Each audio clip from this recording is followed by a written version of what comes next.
What I'm going to do as the director of Lapido Media is give you some stories, some case studies, some scenarios which kind of bed in the sorts of things that John has been so eloquently and professionally telling you.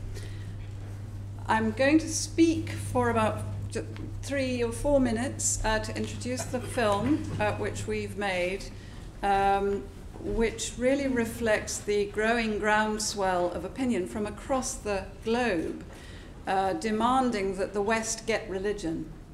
The voices that you're going to hear in the film articulate a sense confirmed by recent research by the Pew Research Center in the US that indicates that the secular West and the rest of the world are in fact engaged in a dialogue of the deaf when they do engage at all in any serious way. They're bypassing each other.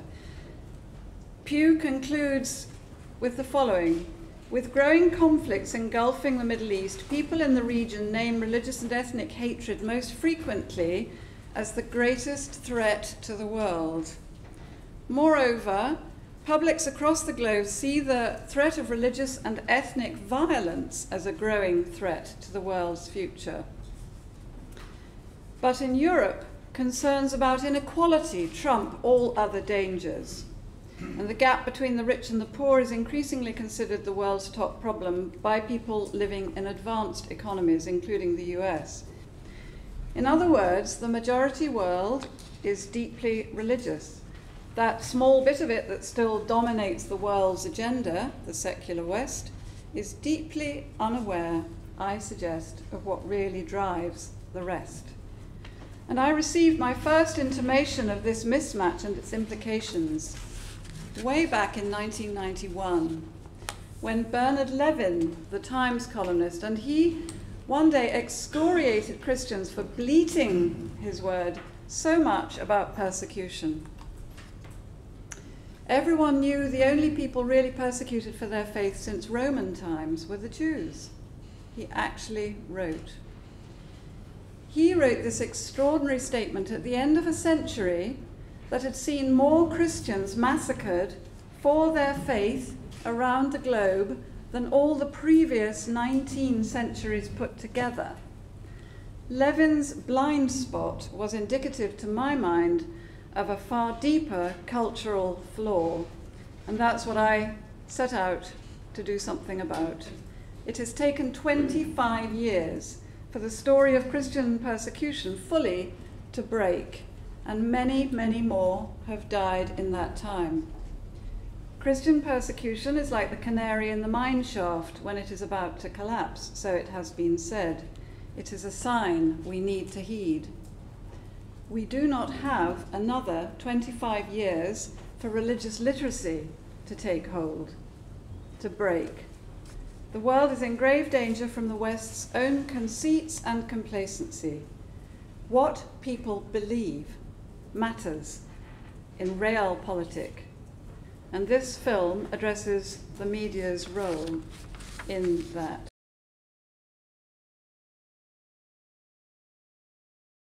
You really heard it from the horse's mouth there. We are not equipping our young journalists, as said by the former news editor of the Press Association. So I'm now just going to take you to northern Uganda to tell you a story about the genesis of this religious literacy charity. It's a story about a campaign to end the terror of the Lord's Resistance Army that had held sway there for 18 years when I was sent up there. The LRA was and still is led by a schizophrenic gangster called Joseph Kony, who blends a unique mix of spirit worship with psychotic hallucinations and traditional power generation in a context of lawlessness and revenge. And I wish I had a whole lecture to unpack each element of that, but it was by understanding each element of that that we were able to help address what had gone so badly wrong. For 18 years, the whole of the Acholi nation was cowed and terrorized by this man, and 25,000 children had disappeared, kidnapped and enslaved, only half ever returned, often minus their lips or their noses. There were very few media reports about this and almost no academic research whatsoever. Despite contributing 50% of its national income in aid, the British government regarded itself as having no material interest there, and the world turned away. Yet, that war is over today in Uganda. It was ended by what began as the mobilization of religious sentiment. 400 British churches alone got behind a 2-year campaign to end it. Not just praying and not just having jumble sales, but actually hassling their MPs and going to this very deadly part of the world. The research was done, the relationships were established, the media were mobilized, Lindsay Hilsum covered the launch of that campaign, the international agencies recovered a sense of purpose up there. As a result, aid was tripled to the area, the UN opened 3 offices up there, business, which was completely absent, began flowing back, and best of all, the IDP camps of 1.5 million people emptied completely. And I quote the Foreign Minister, Chris Mullin's aide, who said to me, the Break the Silence campaign, run by the Church Mission Society, and representatives of that society are here today, greatly increased political activity as a result. And it began with the churches. I tell this as a case study of religious literacy at work, of money wasted and innocent lives lost on a profligate scale until the research was done into what really motivated the people, what really caused the fear that locked them down. The church is the primary agent of change for the better in the world. There is no other. Sociologists will tell you. That's because they have what's called an ethic of care and universal networks that cut horizontally and vertically.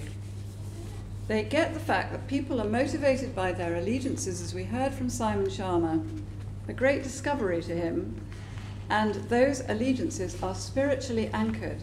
They have to do with love and fear and meaning.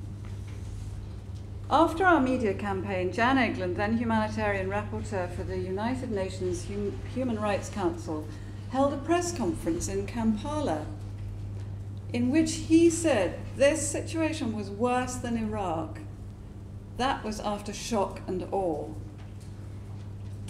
The strength of the popular campaign gave a stronger mandate to the relevant political channels to task the International Criminal Court with making the LRA its test case. Sadly, Kony lives on in Central African Republic, where he continues his depredations. Jonathan Powell, then Tony Blair's chief of staff, told a Westminster gathering recently that the LRA were routed from Uganda because of the ICC. Yet if that were all it was, why has he not been routed from the Central African Republic? He is, I assume, a secularist, even though secularism has been proven over and over again to be a religion without clout. He doesn't understand how the churches work. It's not just a matter of opinion. Religion is what your beliefs do. So I was puzzled, to say the least, to learn just 2 weeks ago that a senior religion correspondent was told to leave out the word Christian when reporting from northern Iraq. When Indira Gandhi was assassinated in Delhi, the reason was not that she had ordered the raid on the Golden Temple, holiest of holies for the Sikh religion, but because of her blind attachment to her own faith, political secularism. She put so much trust in it against all the evidence of common sense that she refused to take the precaution of changing her Sikh bodyguards, who then shot her. It is the same with our government today. We are putting our faith in political secularism when all the evidence shows it gives no protection whatsoever against what threatens the nation. For that reason, I turn now to matters nearer home. Eric Pickles is Secretary of State for Communities and Local Government. In February, he has a decision to make on whether Europe's biggest Islamic training centre and mosque, catering for 9,500 people in Newham, should be allowed to be built. It's being built by a group with such an unpronounceable name, Tablighi Jamaat, that no one knows about it. Decisions about this mosque have been deferred or taken to appeal again and again since the 1990s, while the group remained off and on for long periods during that time, illegally in situ. Tablighi Jamaat, or TJ, which means the preaching party, are the Islamic reinforcers, neo-fundamentalists, espousing a very particular fundamentalist Islam, going back to the beginning. The Muslim commentator Ziauddin Sadar has called their methodology cult-like. They teach the repetition of certain epithets, disorientation through the shunning of outside influences and wider society, and bonding through small platoon experiences on their preaching parties. They are the biggest group of Islamic proselytizers in the world, 80 million, it's claimed. Other Muslims call them antisocial, supremacist, and sexist. They create enclaves around them by default. They are taught literally to hate the world. Their women are forced to wear what they call black sheets and are not allowed out except accompanied by a man. Despite a wealth of research by Muslim and non-Muslim scholars on the ambitions of this group to make London its world centre, there has been almost no media coverage whatsoever. Muslims who oppose this development are intimidated. I know, because I had to stand in for one of them at the appeal hearing in Docklands this summer. Will Eric Pickles do the right thing? How will we know? The electorate, the public at large, may never be told. For to criticize any aberrant form of Islam, no matter how antisocial, is deemed Islamophobic, especially, I'm told, by the BBC. London may find itself the world centre of the most effective producer of hostile Islamic enclaves there is, and no one will know or understand the implications of that for years. So, drilling now down to the issue of the day, jihadism. High Wycombe's producing some of the nastiest jihadis in the world. A fifth man was arrested just 2 weeks ago. I was told that by the MP. That did not make it into the papers. One of them plotted the destruction of 4 airliners, because of which the whole world now has to have its face lotions screened at airports. One witnessed the beheading of US journalist James Foley, then boasted of it on Twitter. He'd been a shelf stacker at High Wycombe's Morrison's supermarket. Yet when I asked the overworked MP for this little town what his priorities were, he told me the hospital and then the economy. Although the big issues of the day are religious, our representatives are still preoccupied with the mainstream agenda. So who's going to speak up? Government has yet to learn the instincts and the language appropriate to the challenges and dilemmas of globalization. Finally, I want just to quote a little bit of a speech made by Professor Saeed Hossein Nasr. He's the professor of Islamic Studies at Georgetown University in Washington. And he made a speech at the inauguration of the King Fahd Chair of Islamic Studies at London University in the presence of the Bishop of London, Richard Charters, and I was there. And he said this in relation to Muslim youth today, and although he said this a while ago, I've never forgotten it, and I do think that we have to take this seriously.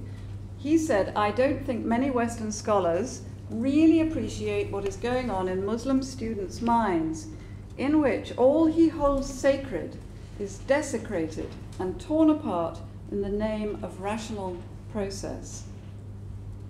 Religious people mind this stuff. It's a major psychological problem, he added. Western civilization was, he said, like a cup drained of religious faith. Yet this secular West still claimed global authority in the way the Christian paradigm it had replaced had done before it. This, he said to an audience at SOAS, was a claim without legitimacy. 1 billion Muslims could not identify themselves with its basic irreligious premise.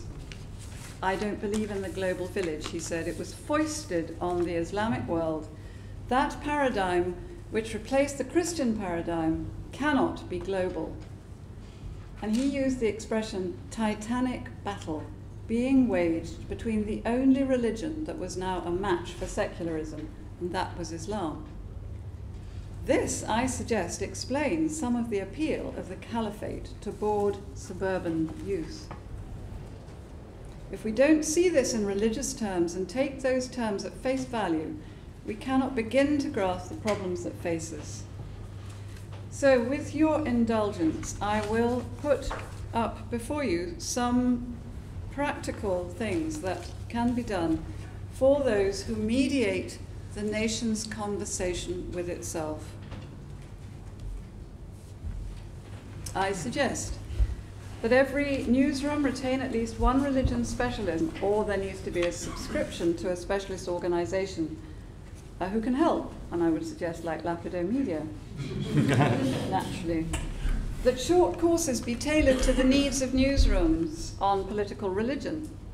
That an integral element in all media training courses should be world religions and religious sociology, but perhaps more understanding the religious sensibility, not so much the phenomena of religion, which can be a cop-out.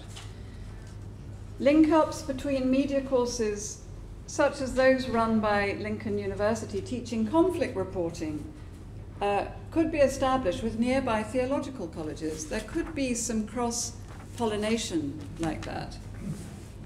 There should be access to relevant resources on religious literacy and world affairs. And above all, perhaps, that doctoral research be done into epistemology and journalism. How does a journalist know what to report and whom to believe in reporting stories with a religion dimension?